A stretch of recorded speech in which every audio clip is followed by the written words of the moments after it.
Hello and welcome. I'm Leigh-Ann Gerrans and you're watching W News Extra, broadcasting live from the Al Arabiya studios. These are our top stories. Denmark's Prime Minister says US threats over Greenland make absolutely no sense and could end NATO. Officials in Switzerland revealed the ski resort bar where a deadly fire broke out on New Year's Eve had no safety checks for 5 years. And French President Emmanuel Macron hosts Ukraine's President Zelenskyy and key allies in Paris to discuss security guarantees for Kyiv in the event of a ceasefire with Russia.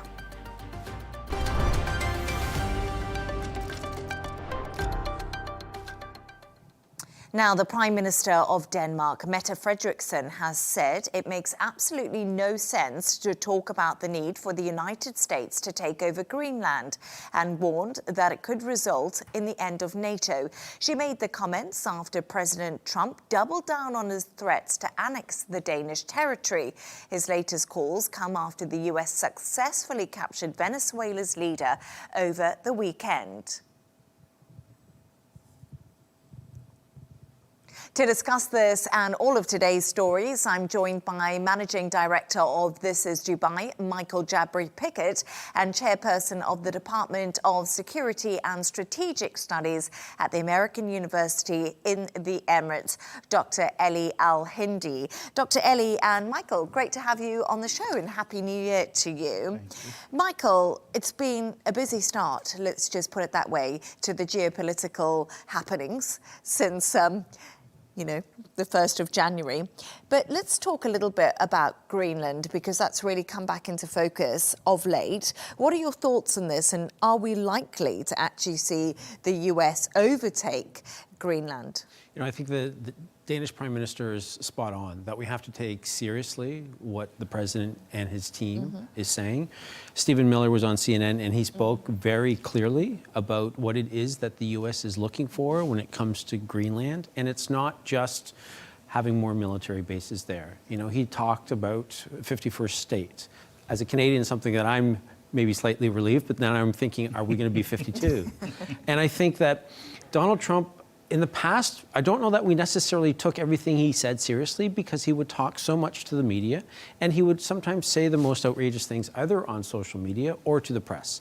But now, after what's happened in Venezuela, I think we have to take what he says seriously, and I think the Prime Minister is right to say this has to be taken seriously by all of NATO. Let's talk a little bit about NATO, because we must remember that Greenland, one of the biggest islands in the world, is, of course, run by Denmark, and it is a NATO country. Sure. So right now, I thought what Mette Frederiksen said, that if the US does go in and annex Greenland, that would sort of be the end of the NATO alliance, because we've not seen a NATO country attack a NATO country. So it's sort of uncharted territory, isn't it, Dr. Elie? Definitely. I do believe that Trump, since his first term, has challenged the NATO so much and have shown that he doesn't care much about NATO, but definitely the Europeans do. And definitely he cannot completely disregard the potential of breaking up the NATO. It will be detrimental to the US foreign policy in general. I think he will think more seriously and think twice or maybe 10 times before he actually takes an aggressive action against a NATO country, much more than he did towards Venezuela or potentially other countries.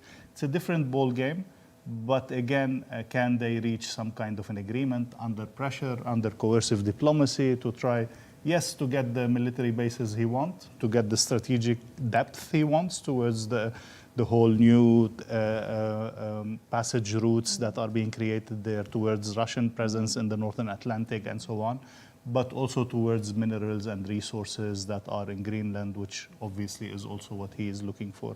If he can get it in that way, probably it will not lead to a confrontation. And this is what I would be more favorable towards thinking will happen soon. So I did speak to somebody on my earlier show who is a professor at a university in Denmark, and he was saying that during the Cold War, there were lots of military bases, US military bases, around 17 in Greenland. Now there's one, but if the US wanted more military bases in Greenland, Denmark would be happy to let that happen. And he also said the US has always had access to Greenland, but no one has ever actually gone in and successfully mined the rare earth minerals because of the conditions and how difficult it is to access this. Yes, China has made a vie, didn't stay very long. So what is Donald Trump actually thinking here? So some analysts will say that because of global warming, access is probably theoretically a little bit easier than in the past. And I think that might be part of what's motivating them. I also believe that they are in a position where they've had such an incredible victory, where they were able to grab the president of a foreign country and his wife with no American civilian death or no American military deaths. And I think that they're feeling all the good stuff that you would feel on the first, second, third day of a successful military campaign. And so they're starting to look at other options. Have they clearly come up with a strategy about why they want Greenland and what they want to do once they're there? That, I don't know. But again, if I can go back to what Stephen Miller was talking about, he's quite clear about not just adding more military bases to Greenland. It's about wanting to make, to make it part of the US, presumably because of the passage opportunities, because of the more military bases they can have, and also because of access to natural minerals. Dr. Elie, you know, Michael just mentioned right there to us that Donald Trump probably feels quite emboldened after the military operation that was carried out in Venezuela. Yep. The Delta forces sort of just captured Maduro, and it seemed to be in and out. But according to reports today, US forces killed 55 Venezuelan and Cuban military personnel in that Maduro raid. So we're getting more and more details of what actually happened. But how threatened should other countries be feeling right now? Because we spoke about Greenland, but there's also Colombia. There's also many other countries that should really think what's going to happen next. Definitely two dimensions to that answer. Those who are in the Western Hemisphere, part of the national strategy as he presented it, part of the Don Roe doctrine as he presented it. Going back again, it's a tradition with the Monroe Doctrine, with President Monroe, more than 200 years, where the US actually realized that sole US control over all the Western Hemisphere is a prerequisite for an international role of the US and for economic sustainability of the US. So I think it's more, even in Greenland somehow, it's more that nobody else should have a foothold, even if it's not direct American control, but definitely not China, definitely not Russia, definitely not Iran or other international groups. So in that sense, any country in the Western Hemisphere, in the North or South America, that could potentially present a foothold for any of the US enemies as Trump presents them is under threat. Specifically Colombia, as you mentioned, specifically Cuba is eyed by his team, and definitely other Central American. We saw how he dealt with the Panama Canal. It's clear for him he doesn't want any foreign powers, any major powers to have a foothold in the US. This goes also to another version, which is beyond the Americas. Is he also potentially thinking about overthrowing the Iranian regime, the North Korean regime? All of this is now on the table, yes. It depends on what would be the cost of such an operation and what would be the benefits of it. In Venezuela, as we were discussing before the show, he actually kept the regime there. He changed the president, but the regime is still there. So the cost was extremely minimal, no damage whatsoever, no fatalities among the attackers. Hopefully he will be able, this will be enough to reap all the benefits of that operation. So it would be precision operations, but I think, yeah, they're thinking about so many other countries, and they really are serious about no other powers to have foothold in the Americas. I still find it absolutely fascinating that they went in and they captured Maduro, but they kept the regime exactly the same. And I think a lot of people are asking questions about that because the opposition did win the election in Venezuela in 2024. We saw the opposition leader, Maria Corina Machado. She got the Nobel Peace Prize. Donald Trump appeared to have endorsed her. But then all of a sudden, we see this happen. She took his Peace Prize, so he cannot endorse her to rule. I saw one analyst who said that if she had, instead of accepting the Nobel Peace Prize, if she had said, I cannot, this rightly belongs to Donald Trump. She would be president of Venezuela today. That's what the analyst had said. I mean, that is how convinced some people are. Because when he, in that Sunday morning press conference, he said that Machado does not have the respect. But in a way, I get where he's coming from with that in a roundabout way, because he kept the regime the same in Venezuela. But we must remember a lot of those dictatorship regimes are held up by militia and by the military. Definitely. And obviously, the hangover from Maduro still has that military influence and that military support. I think to get Machado in straight away without that military and militia support, then it could have gone into a military coup and been far more deadly. So maybe he's doing it in a way where he's thinking it will be progressive. So that sounds wonderful, but he not once mentioned democracy and freedom for the Venezuelans in the press conference. So while that makes perfect sense as to why, and I think he could have put forth that argument, but he was more focused on the oil and not trying to hide the truth. He was very blunt about what it is. We're running it, and we're going to send the oil executives from America down there. But then to run it, you need somebody to be in control and ensure your interests. So Absolutely. He could not afford a complete chaos like what happened in Iraq, what happened in Libya, or other places where we had American intervention. I mean, dictatorships are okay if they're on your side. Exactly. And like what I said to Dr. Elie earlier, something about dictator, and he said, who decides who a dictator is? But everyone who's watching the show can have a think about that. Stay right there as we move on to another story now. And officials in Switzerland have revealed the ski resort bar where a fire broke out on New Year's Eve hadn't undergone any safety checks for 5 years. 40 people were killed and 116 injured in the tragedy. Police have said 83 do remain in hospital. Today, the mayor of Crans, Montana, also answered a series of questions and apologized for the lack of checks on the venue, but said he would not actually resign. Dr. Elie, this was just an awful, awful incident that occurred as people were enjoying and celebrating, welcoming a new year. Lessons clearly learnt, but do you think this could have been easily avoided when we're now hearing more and more details about it? Definitely. I mean, we've seen so many incidences like that, especially on New Year Eve, and we know that the people are, hyped up and they are celebrating, maybe having a drink here and there and all of that. This could cause a risk by itself. And potentially, in countries that have less regulations than Switzerland, I would assume that, yes, maybe things are not to the higher international standards, things are not in place, regulations, checkups, and so on. But to see that in Switzerland, either the regulation are loose enough to have such material inside the building and so on, or 5 years without an inspection of a place where celebrations are happening regularly, it's a big shock for me. I didn't expect that.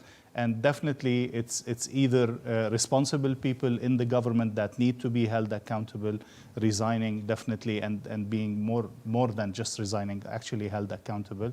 And definitely the owners of the place should, I think, be criminal accountability and criminal responsibility in that sense. It's 40 lives, 40 young people celebrating that could have been simply avoided by following the proper international standards of what material to use, what kind of celebrations to do, what to avoid, how many people to have there, the exit passage. It's all basic international standards now, and we can rely on that to secure the people and to have a better functioning facility. And Swiss prosecutors have placed the two bar managers under criminal investigation, which local media have named the couple as Jack and Jessica Moretti. They haven't spoken out, but I did, before I came came on air, see a statement that they have said that they are devastated by the incident that did occur on New Year's Eve. But let's talk a bit more about regulation, because we know some of the people in that bar were extremely young. The youngest victim was actually 14 years old, and the mayor has spoken out today, but also said he's going to ban the use of indoor sparklers, because that's something that would have ignited the fire. Are we likely to see this now rolled out in more and more establishments? That specific regulation of banning sparklers, yes, I would think that that's probably going to become standard practice in Switzerland establishments, not just in that one particular town. But I also think that, to your point earlier, when these tragedies happen, there are usually so many sweeping changes. You know, they start looking at why the fire happened, you know, why there wasn't an inspection for 5 years. The city gets revamped. Sometimes mayoral mayors have to resign. Other government leaders are maybe prosecuted as well. There are big changes that usually come about as a result of a tragedy like this. So although the drinking age in that particular town was quite young, that could change. Certainly the sparklers, that's an easy one. I'm sure that there will be more establishments and bars that are closed for various regulations. And you'll probably end up with some owners who can't afford the renovations, and so they'll close.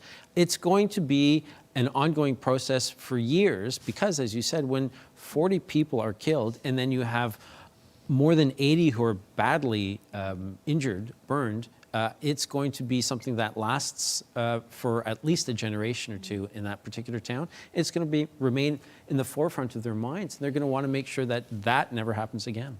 And that's a country that relies so heavily on tourism, especially the ski season and so on. So they definitely need to reassure the people around the world that they are a safe place to be, as simple as that. They cannot afford not to. And, you know, a lot of the chalets and establishments in those areas, you know, they're not new. Exactly. And so so they had soundproofing on the ceiling, and they think that that might have been one of the issues that sort of acted almost as an accelerant with the sparklers when they touched the ceiling.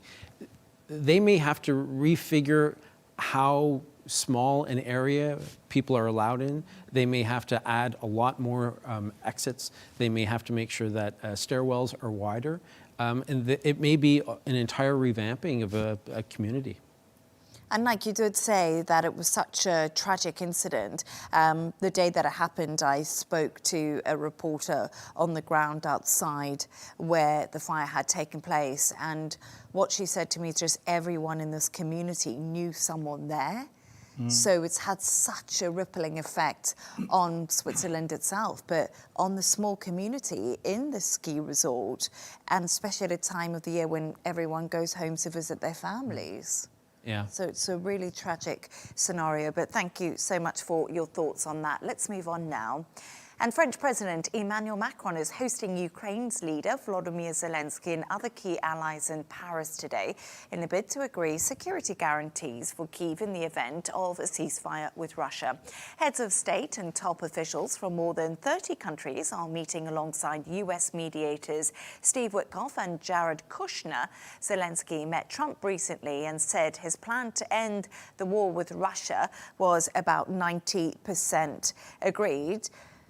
We've been here before, haven't we, Michael? Are we any further forward? But before you answer that, before we sat down, we got a news line that came out saying the UK and France have signed a declaration to send forces to Ukraine in the event of a peace deal. So something has emerged from the coalition of the willing conversation. So I think it's a baby step approach. Now, if we recall correctly, this was actually supposed to be done by Thanksgiving. And even if we go by the American Thanksgiving and not the Canadian one, that is about 6 weeks ago. So we are moving ahead at a much slower pace than I think anybody wanted. I can't believe that we're almost about to enter the 5th year of this war. But there are still real fears because what this deal does, it's a deal between Ukraine and its allies. It still has to be presented to Russia. And I don't know that Russia, after what they saw the United States do, is necessarily going to feel inspired to sign something that they don't 100% want. So if there is something that President Zelenskyy is comfortable with, I can't imagine that President Putin is going to be comfortable with it. And that means that we could end up having wasted these almost 2 months of negotiating amongst friends when we haven't even presented it to the aggressor in this case. And that is a very good point, but some people would argue as long as diplomatic channels were open and people were talking, a resolution is somewhat closer than it was if no one was having a chat with each other. There's an Arab joke, probably Lebanese joke, that says, me and my family have agreed on the marriage. We're just waiting on the bride and her parents. So even if France and the UK agreed to send, okay, who cares? We need to see what will Putin say about it. Will this be included in a deal? And the Putin who refused Ukraine joining NATO, why would he accept French and UK troops there?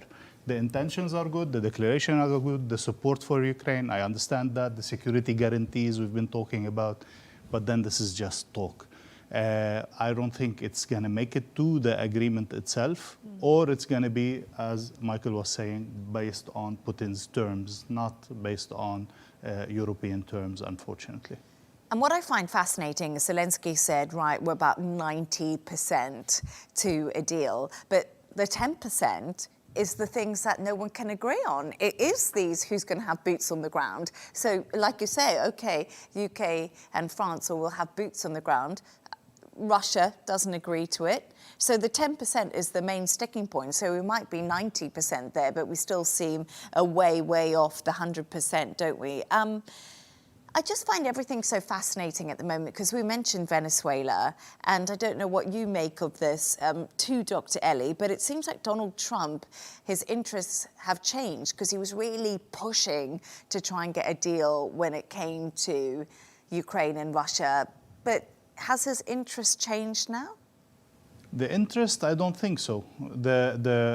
He had a reality check in his dealing with Putin. I think he, as we all know, he promised peace from the day one of his administration. That appeared very clearly to be very elusive. And then his dealing with Putin one time after the other, we saw Trump coming closer to Putin's position more and more, and then get shocked by that, even by giving Putin almost everything that he asked for, Putin was still not willing to sign a peace agreement. So Trump, I think, adjusted and understood that a deal needs to be balanced and the deal needs to be forced, kind of, or pressured, because Putin will not come to a negotiation table, will not sign unless he feels the pressure, which so far he does not feel because of that American position that was too easy for him. We have to remember and remind ourselves, and we've mentioned regularly on this show, that the issue of returning lands is almost out of the question now. Yeah. The issue of Ukraine joining NATO is out of the question. The issue of Zelenskyy continuing in power is out of question. So many things. The resources, we already have the American-Ukrainian deal of exploiting the resources and sharing them. The issue of freezing and using the Russian money in Europe. All of these have been done, all of these have been discussed, all of these have been agreed on in favor of Putin. So why would he compromise on the remaining 10%? This is, I think, is a big issue that will not make me very optimistic that the 10%, as you said, are easy to solve, unless Putin really feels an international pressure, American pressure specifically, to force him into that deal. It's absolutely fascinating, isn't it? Because we talk about him, we talk about the coalition of the willing, and we always laugh that they're the coalition of the talking. But at the end of the day, like you say, without US putting pressure on Russia, we're never going to get to the table. And without the US also siding with Ukraine and making sure that they're safe, that's never going to come to fruition either, because the Europeans clearly can't do it on their own. So right now the US is just the center of the universe. No, as if now we're just, as we said, maybe trying to see what can we tell Ukraine to feel comfortable enough to swallow a very bad deal. Yeah. So it's just reassurance, it's just talk, as you said, to try to reassure the Ukrainians that they did not lose the war, or to save face, as we say in negotiations. But nothing more than that at this stage. I think one of the questions is a lot of people will be asking this, and you know, the social media has been blowing up since the capture of Maduro, and I think people are like, why didn't Putin just steal Zelenskyy? It would have been much easier. It wouldn't have been in the fifth year.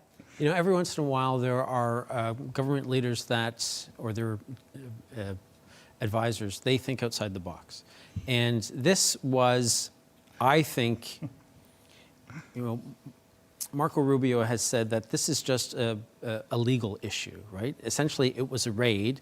We were capturing a man and bringing him into the United States. With his wife. With his wife, where there are legal court proceedings to be held as a result of him then being in American custody. So the fact that it was a massive military operation is actually not true in their mind.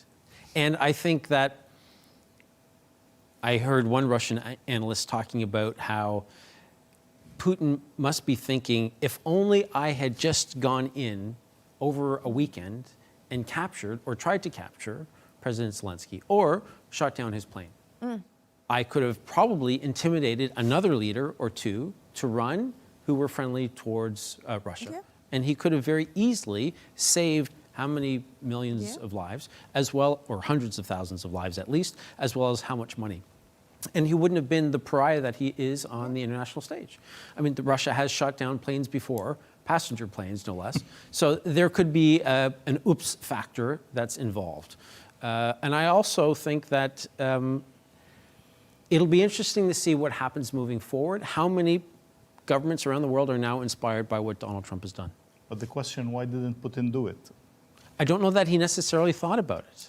Or did he have the military might to do it? Because, you know, we've got to think about this. We've spoken about it, but the theatrics around all of this have been pretty incredible. And the fact that we said the US forces went in, there were no injuries at all. They got out there and they got what they wanted. I don't know if any other countries would really be able Trump to. said we're the only army in the world that can do such an operation. And I believe him. And in answer to your earlier question, I just realized that I think we were all shocked 3 weeks into the war that Ukraine had still been able to withhold or hold off and Russian remember, advances. He pushed towards Kiev from Belarus in the first weeks, and he was, I think, attempting to do that. But again, I don't think he had the military capability to do it. Shooting a plane, definitely, that's another different question, but it would have been seen in a different way. But yeah, thinking outside the box, that's a very nice way of putting it, the diplomatic way of putting it. Getting creative. I wonder, how many leaders will be inspired by this and doing this to other countries. Well, we'll wait and see, but I think no one would have the surprise element that we all woke up to after that happened. I think personal bodyguards will be on high alert now around the world. Oh, yeah, definitely. I can't believe that his weren't, though, because Donald Trump said we're going to take, you know, he warned about this, and it blows my mind. Anyway, we've got to move on from this conversation. Stay right there as we move on to another story now. And South Korea is hoping for a new phase of relations with China after leaders from the two countries met in Beijing this week. It was Korean President Lee Jae-myung's second meeting with the Chinese leader Xi Jinping in 2 months.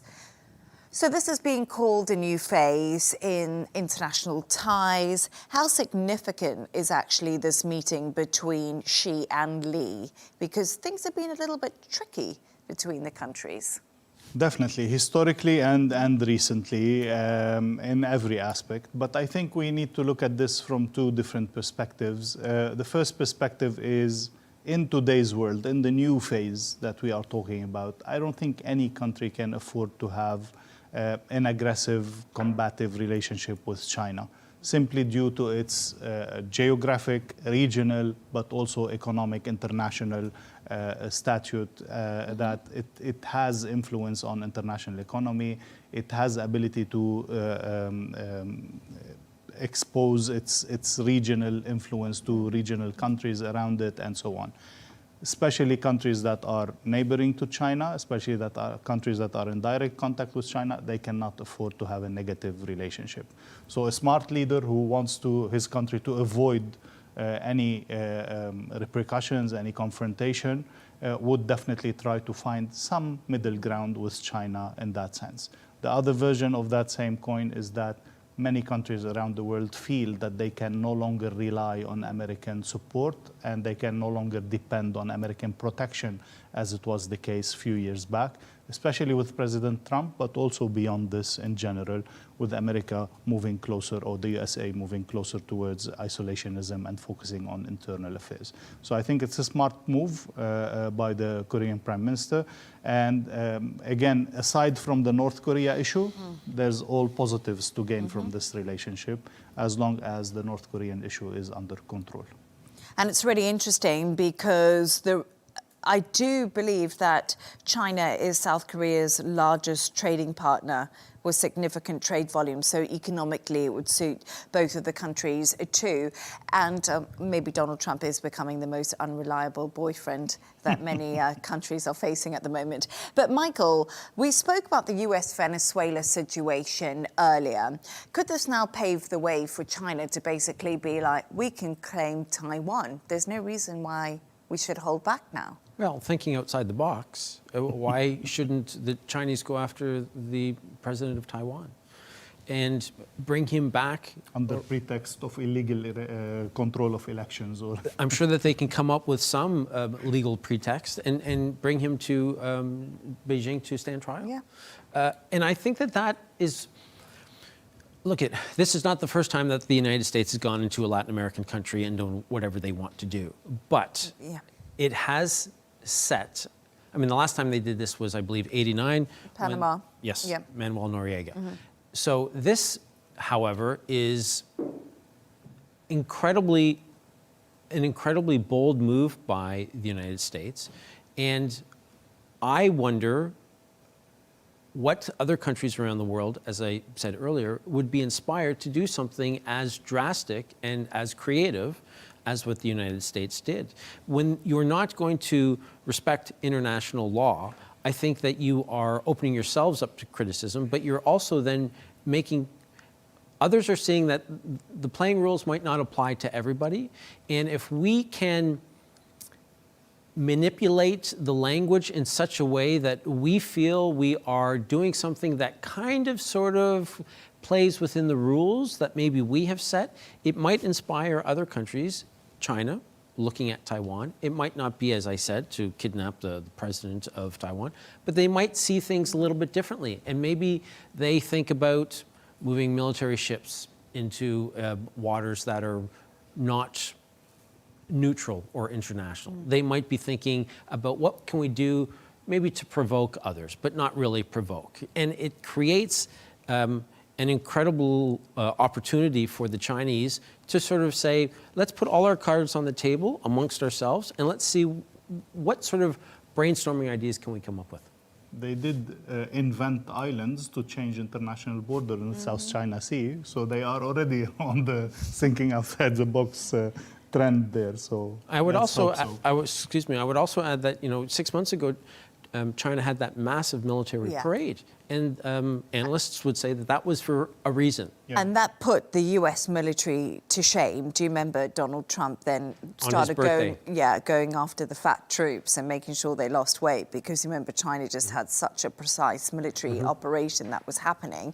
I do find it interesting, though, the more we talk about this conversation, because I've got a slightly different point of view. I think China's going to hang back a little bit, and I think China's working on where the US has left, especially US aid, and is starting to become more protectionist and look in. I think China's going to start gaining soft power across the world slowly, and I think China is going to bide its time, and I think before we know it, they're going to have a lot of soft power and influence around the world where the US was once. Yeah. Definitely. Yeah. I would say, and you know this better than I do, but what the inroads they've made in Africa are no longer just inroads. No. Ports, roads, airports, everything.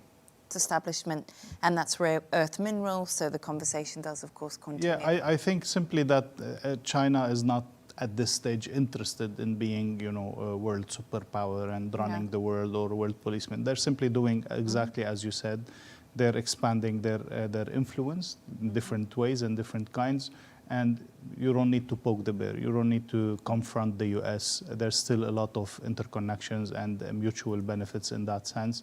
As long as the two countries don't feel the need to clash, I don't think they would in any time soon. And China is happy with the way things are going, I think. Yeah, no, I would pretty much agree with that. But thank you so much for your thoughts on that. Now, it's that time of the show where Michael and Dr. Elie have chosen two of their quirkiest stories of the day. Of course, it's 2026, it's New Year's resolution, new year, new me, carry on. And ice cream could be the answer to this. It could indeed. As everybody's making that New Year's resolution to cut out sweets and to eat healthier, we have a book that's come out and it's titled Eat Your Ice Cream. Now, the oncologist who wrote it is... That's reassuring. Yeah. We never stopped. The oncologist who wrote it believes that there are too many books that are almost obsessive about what it is that we need to do to remain disciplined, to physically live longer lives. What he's talking about is trying to lean into some of those more mentally rewarding and happier moments. And he believes that eating ice cream in particular, which is the title of the book, one of those ways where people will come together, socialize, which makes you happier. And he also talks about, obviously, people will feel happier eating ice cream. Now, I think people do feel happier when they eat ice cream, but I don't think they feel happier after they've eaten ice cream. That's what I was just thinking, because I was thinking, one, I eat ice cream on my own, so no one knows I'm eating ice cream and how much ice cream I'm eating. Of course. And then I would then think, oh my gosh, now I've got to spend like 3 days in the gym and like 4 hours on the treadmill, and it just sent my mind wild. And there's some self-loathing there, if you're like me, after I've eaten a massive amount of ice cream, because I'm not eating something that's small. Yeah. I'm going to go in there and I'm going to spend some The time. guilt the trip, same. guys, come on, the guilt trip. This guy is trying to liberate us from this. I'm all for it. First, I do think that eating ice cream is a social activity more than a personal one, at least for me. And in that sense, I have absolutely no guilt after eating ice cream. Maybe after eating other fatty stuff, but never after ice cream. I enjoy it. I will live longer. Here we go. Well, that's what he thinks. He thinks because of the cognitive benefits to being more socially outgoing and stimulated, your mind will certainly be healthier longer, and that in turn will mean that you are going to be more aware. He talks about the benefits to sleep and to exercise, of course. Sure. But he also, and there's a little bit of a clickbaity aspect to the headline of the title of the book, of course. But I disagree with you for myself as well as for you, Leigh-Ann. Eating ice cream is a solitary endeavor that I take very seriously. I would not want anyone to watch as I do that. Neither would I. I would be absolutely mortified if someone actually had to witness. And sometimes it's nice if you put that ice cream in the microwave slightly so it gets a little bit... Anyway, moving on.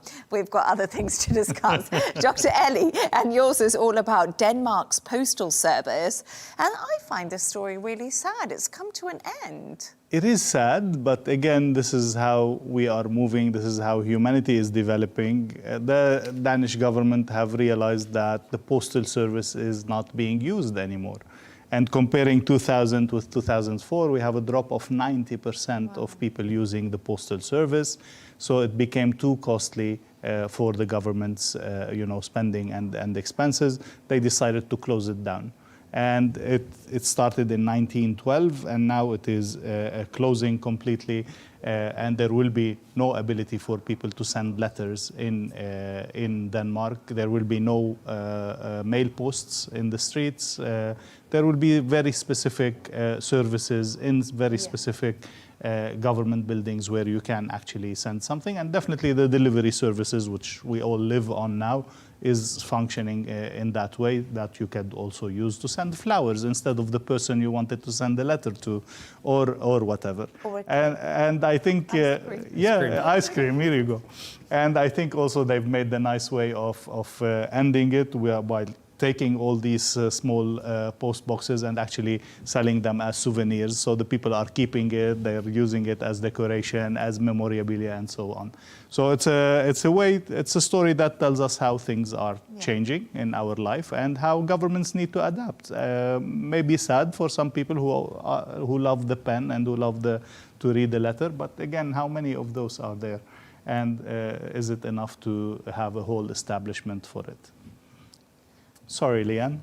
I know we're moving on. I know we're moving on in the world. But, you know, it's one of those things, I don't know, when we look at stuff like this, it's kind of the history of what we were used to as children. I used to write to my grandparents and they would write to me. We lived in different countries. I went to boarding school. I'd write to my parents and they would write to me. And it was just such a nice thing. And now it's all just tech-based and everything just seems so quick. When did you last get a letter? Can you even remember? I was in Europe over Christmas. My daughter gave me a handwritten card, but she didn't mail it. She handed it to me. That's fine. And that's nice, yes. But I remember, I mean, I was born in the mid-'60s. I can remember buying stamps, you know, 2-cent stamps, you know, licking them, putting them on the envelope, and then it was a big deal. Late 90s, I think we still. Yeah, I was still doing stamps, yeah. But I grew up with that, and I remember my wife, when we first started to date, she was living in a different country, and, you know, phone calls were far too expensive, so it was cursive written, you know, letters, reams and mixtapes and all that stuff. And now I think there's a generation that will never know any of that. And never know how great a mixtape is and how long they actually take to make. Yes. You know, the mixtape is a whole, you know, other scenario, but it just makes me feel a bit Typewriters? sad. What about typewriters? My mum had one. I had moved on, actually. I think we had a computer by the time a typewriter I came remember out. typewriters, when I've gone back to look at them, how much pressure was required to hit a key. Now, of course, we don't understand, but back then. And so when my mom, who was the secretary, was able to type, I mean, there was some power behind some of this. I guess eventually the key part in all of this is how to keep the human connection, although all our communication is being different and all our ways of doing things is different. Just remember to keep that human connection, and sending cards over Christmas or exchanging things that are written or handmade. This is a beautiful way of keeping that. Yeah. Having said all of that, I do, because my kids live in a different country now, I do value Zoom. To be able to see their amazing. Faces when we're communicating, it's, as a parent, it's so reassuring. Definitely. Well, thank you so much for the human connection this evening. It was great to have both of you back on the show with me. And thanks to our guest, Managing Director of This Is Dubai, Michael Jabri Pickett, and Chairperson of the Department of Security and Strategic Studies at the American University in the Emirates, Dr. Elie Al Hindy. And that's all from us on W News Extra. Don't forget to subscribe to our YouTube channel. Of course, follow us on X. G&T will be coming up next. Goodbye and thank you.